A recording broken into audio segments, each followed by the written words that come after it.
উঠে উঠছে দেখো, রান্না করতে বসেছে।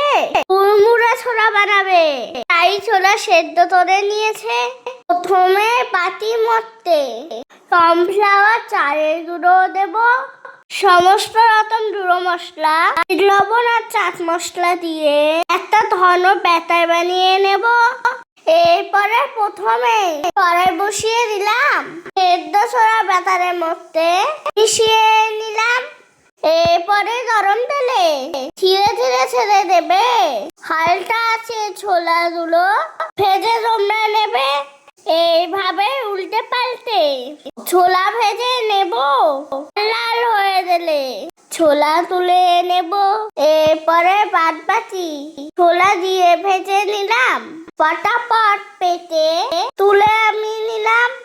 এরপরে একটা বাটিতে সব ছোলা ঢেলে দেব। হাতের সাহায্যে একটু ভেঙে চুড়ে নেব। এরপরে লঙ্কা গুঁড়ো, জিরে আর বিট লবণ নিলাম। চাট মশলা দিয়ে ভালো করে ছাড়িয়ে নিলাম। এইভাবেই তৈরি হবে তুলতুলে মশলা ছোলা। একবার যদি কেউ খায় তার স্বাদ যায় না ভোলা। আমার রান্না হলো সারা, পাশে খেতেও ভালোবাসো যারা। ধন্যবাদ।